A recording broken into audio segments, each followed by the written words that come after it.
دانائے سبل مولائے کل ختم الرسل جس نے،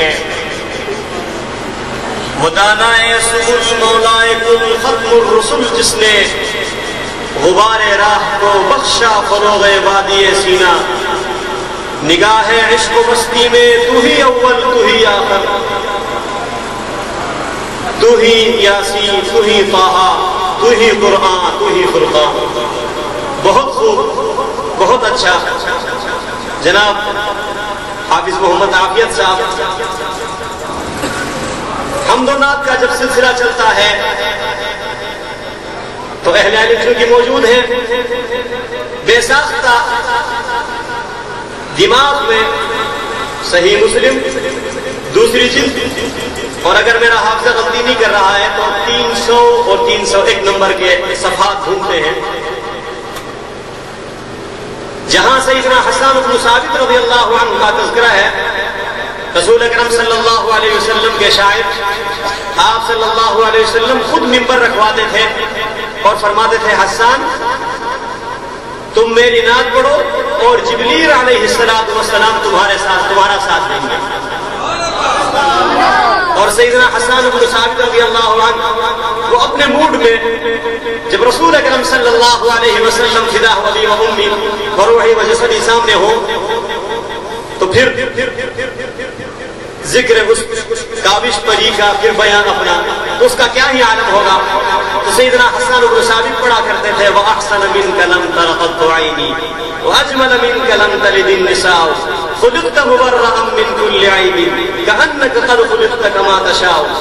بڑی تفصیل فرمائی کہ یا رسول اللہ آپ جیسا تو کسی ماں نے جنا نہیں، آپ جیسا کسی نے دیکھا نہیں، یوں لگتا ہے جس طرح آپ نے چاہا اسی طرح اللہ سبحانہ و تعالیٰ نے آپ کو پیدا فرمایا۔ بڑا لمبا قصیدہ ہے، درمیان میں ایک شعر بڑا عجیب کہا۔ صحابہ کرام کی تعریف کرتے ہوئے سیدنا حسان نے فرمایا، رسول اکرم صلی اللہ علیہ وسلم کی تو بات ہی اور ہے، ان کے جو ساتھی اور جو جانثار ہیں وہ خود بھی نہیں، ان کے گھوڑے اتنے لاڈلے ہیں، تظل جیادنا متمطرات تلطمہن بالخمر النساء، کہ جب میدان جہاد سے وہ ہانپ کر دوڑ کر واپس آتے ہیں تو ان صحابہ کے گھوڑے بھی اتنے لاڈلے ہیں کہ عرب کی نوجوان لڑکیاں اپنے دوپٹے سے اس کا چہرہ صاف کرتی ہیں۔ اور پھر حمد و نعت کے سلسلے میں بڑے بڑے حضرات تشریف لائے۔ عربی زبان میں ایک اور قصیدہ ہے، اہل علم جانتے ہیں بانت سعاد کے نام سے، کہ سیدنا زہیر رضی اللہ عنہ ابن کعب آپ صلی اللہ علیہ وسلم کی خدمت میں حاضر ہوئے، انہوں نے اپنا قصیدہ سنایا، بانت سعاد وقلبی وهو مدبول، پھر دوسرا، پھر تیسرا۔ آپ صلی اللہ علیہ وسلم نے جب اس نے پورے 100 شعر سنائے تو آپ صلی اللہ علیہ وسلم نے اپنے مبارک کندھے سے چند ایک چادر اتار کر ان کو انعام عطا فرمائی۔ پھر اس کے بعد بر صغیر میں ہمارے بڑے بڑے چوٹی کے اہل علم بھی ناخوان ہیں، اور ایک سے بڑھ کر ایک ان کے کلام میں چاشنی، اخلاص، اردو، عربی، فارسی ادب کی چاشنی، ہر طرح کی ماشاءاللہ خوبیاں موجود تھیں۔ میں صرف ایک نام عرض کرتا ہوں، مولانا علی کافی شہید رحمہ اللہ، جن کو 1857 کی جنگ آزادی کے بعد جہاد آزادی کے جرم میں کئی ہزار علماء کرام کو انگریز نے پھانسی دی تھی۔ وہ اور بات ہے کہ جب پھانسیوں پہ چڑھنے کا زمانہ آتا ہے، سولیوں پہ لٹکنے کا زمانہ آتا ہے تو جان دینے والے کوئی ہوتے ہیں، نام لینے والے کوئی ہوتے ہیں۔ بہرحال کبھی فرصت میں سن لینا پڑی ہے داستان میری۔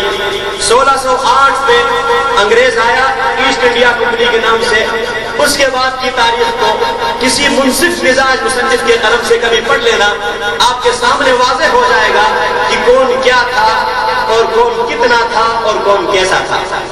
بہرحال علی کافی شہید رحمہ اللہ کو جب پھانسی کی طرف لے جایا جا رہا تھا، اس وقت بھی ان کی زبان پر نعت کے یہ الفاظ تھے، کوئی کل باقی رہے گا، نئے وطن رہ جائے گا، پر رسول اللہ کا دین حسن رہ جائے گا، صلی اللہ علیہ وسلم۔ یہ تو مسلمان شعراء میں میرے خیال میں بہت کم ہی کوئی شاعر ایسا گزرا ہوگا جس نے محمد رسول اللہ صلی اللہ علیہ وسلم کی تعریف اور ناگوئی سے اپنے کی سعادت حاصل نہ کی ہو. مشہور شاعر اختر شیرانی کو آپ نے سنا ہو, آپ نے ان کا نام سنا ہوگا, ان کے بارے میں پڑھا ہوگا. لکھا ہے کہ اتنا پیتے تھے کہ ہوش نہیں رہے. ایک دفعہ کوئی 4-5 گلاس پی چکے تھے لاہور کی کسی ہوٹل میں. ایک گناہگار سا مسلمان بھی جب محمد رسول اللہ صلی اللہ علیہ وسلم کی نسبت کی باری آتی ہے تو کس طرح ہوتا ہے. تو کچھ کمیونسٹ نوجوان سامنے بیٹھے تھے, مختلف سوالات شروع کر دیے. کسی نے پوچھا آپ ڈاکٹر اقبال کے بارے میں کیا کہتے ہیں؟ تو انہوں نے کہا کہ اس کو کچھ نہیں آتا تھا. اختر کاشمیری کے بارے میں کہا اس کو بھی کچھ نہیں آتا تھا. غالب کے بارے میں کسی کو بھی نہیں مانتے رہے. اب وہ کمیونسٹ لڑکے تھے, سمجھ گئے کہ آج موڈ میں ہے کسی کو نہیں مانتے ہیں. تو کسی بدبخت نے یہ سوال کیا کہ محمد رسول اللہ کے بارے میں کیا کہتے ہیں صلی اللہ علیہ وسلم. اللہ اکبر. وہ شخص جو شراب کے نشے میں دھت ہے, اس کے بدن میں بجلی سی چمک گئی اور تڑپنا شروع ہو گیا اور کہا کہ اس گندے منہ سے میں کیا ان کا نام لے سکتا ہوں, کس طرح ان کے بارے میں بات کر سکتا ہوں, تم مجھ سے کیا کہلوانا چاہتے ہو. اور پھر کہا میں گناہگار ضرور ہوں, کافر نہیں ہوں, میرے پاس آخری سہارا محمد رسول اللہ کا ہے, تو مجھ سے وہ بھی چھیننا چاہتے ہو. اور بلور کا گلاس سامنے پڑا ہوا تھا, اٹھا کے اس کو دے مارا اور کہا ابھی میرے سامنے سے اٹھ جاؤ, میں تمہارا خود سے بات نہیں سمجھتا. تو الحمدللہ ثم الحمدللہ کئی صدیاں گزرنے کے بعد بھی محمد رسول اللہ صلی اللہ علیہ وسلم کی نسبت اور اس نسبت کی قدر اور وہ محبت آج بھی ہمارے دلوں میں قائم ہے. شاہ صاحب کو بلانے سے پہلے ایک ہندو شاعر کا آپ کو کچھ عرض کرتا ہوں. کالکا پرساد بڑی مشہور شاعر شخصیت گزری ہے. ان کا ایک شعر ہے کہ انہوں نے نبی اکرم صلی اللہ علیہ وسلم کی نعت لکھی اور پہلا جملہ لکھا, عشق ہو جائے کسی سے کوئی چارہ تو نہیں. آپ کو میری بات سمجھ آ رہی ہے؟ عشق ہو جائے کسی سے کوئی چارہ تو نہیں, صرف مسلم کا محمد پہ اجارہ تو نہیں. پھر ربائی لکھی, گر شمس و قمر کو کوئی ہاتھوں پہ اٹھا لے, کونین کی دولت کو وہ دامن میں سجا لے, پھر کال کا پرشاد سے پوچھے کہ تو کیا لے, نالین محمد کو وہ آنکھوں سے لگا لے. تو بہت خوب, اللہ علم و عمل میں عمر میں برکتیں نصیب فرمائے جناب بھائی محمد عافیت صاحب. اس کے بعد کسی قسم کے ایک مشہور شخص جن کی آواز کی گونج انشاءاللہ آپ کے کانوں میں اور ان کے اخلاص اور محبت کی تڑپ آپ کے سینوں میں موجود ہوگی. دعوت دیتا ہوں جناب سید اعجاز حسین شاہ کاظمی تشریف لائیں اور رسول اکرم صلی اللہ علیہ وسلم کی بارگاہ اقدس میں ہدیہ عنایت پیش فرمائیں. جناب سید اعجاز حسین شاہ صاحب کاظمی.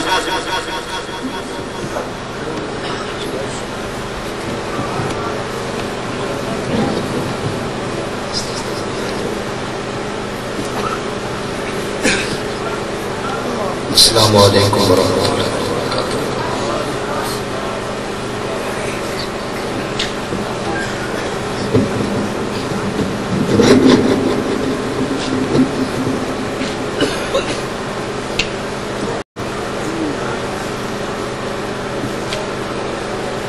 درود پاک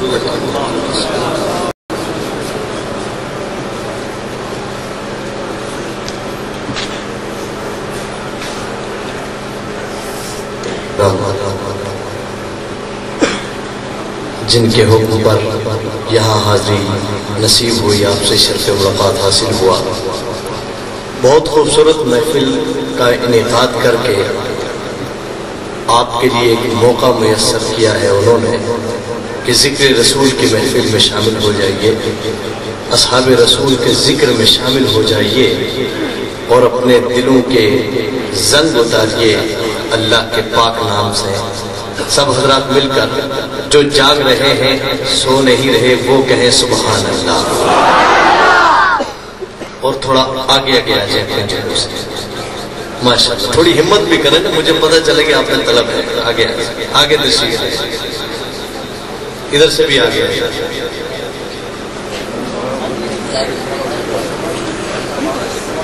جو حضرات باہر کھڑے ہیں ان سے درخواست ہے کہ وہ جلسگاہ کے اندر تشریف لائیں. جزاکم اللہ خیر.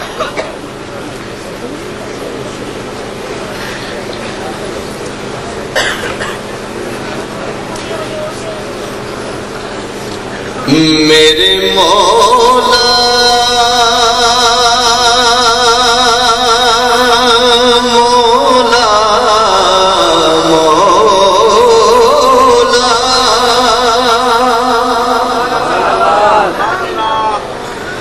میرے مولا جہانوں پہ نگاہ تیری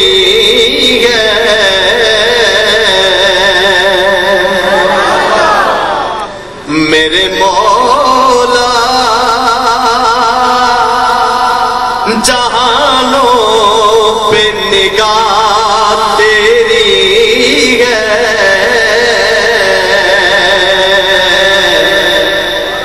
بخش دینا گناہوں کو ادا تیری ہے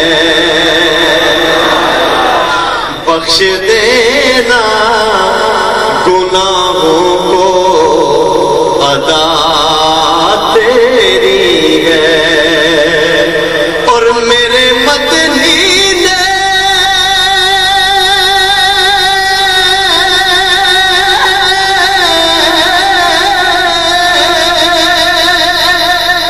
میرے مدنی نے تیرا در ہی بتایا مجھ کو کاظمی کی زباں پر ثنا تیری ہے کاظمی کی زباں پر